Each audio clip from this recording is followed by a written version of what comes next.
Julie's Diary, Escape to the Country, Episode 2. What a beautiful view from the balcony. Peaceful vineyards stretching into the horizon, and the gentle chorus of birds singing. I woke up earlier than usual and decided to make fresh carrot, ginger, and lemon juice for everyone. For now, I want to savor it alone, sitting quietly on the terrace before breakfast, letting the calm of the morning embrace me.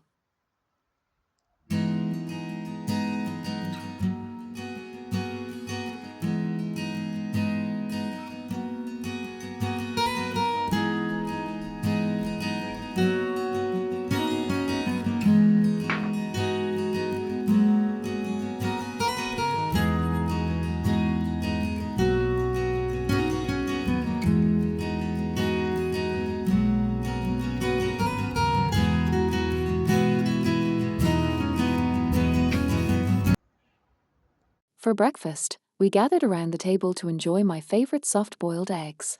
The homemade multi-seeded bread was still warm, perfect with a spread of creamy cheese infused with herbs from the garden. Alongside it, the rich smokiness of Scottish salmon added a touch of indulgence. After breakfast with my aunt, we decided to head outside and tend to the garden before the weather turned worse.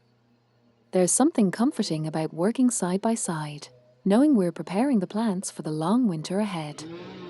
As we raked away fallen leaves and cleared the debris, I couldn't help but feel that we were giving the garden a fresh start, protecting it from pests and disease that might linger otherwise.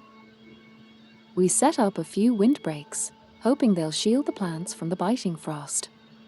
It felt almost like tucking them in, making sure they'll stay safe and hold onto their moisture through the cold nights. For the more delicate ones, young shrubs and fragile flowers, we wrapped them carefully in fleece and placed cloches over them, like little shelters against the chill.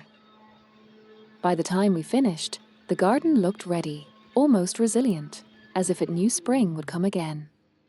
I felt a quiet satisfaction, imagining how vibrant and alive it will be when the frost finally lifts.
After a day in the garden, we returned with cravings for the season's treasures, pumpkins and crisp apples from the orchard.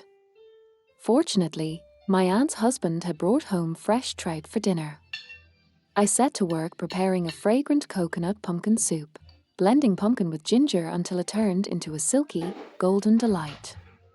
Meanwhile, my aunt was busy artfully plating potato puree with her collection of special tools, which she insisted I should buy. The fried trout turned out perfectly crisp and flavorful. Once dinner was finished, I began making an apple filling for pudding, using the orchard's harvest.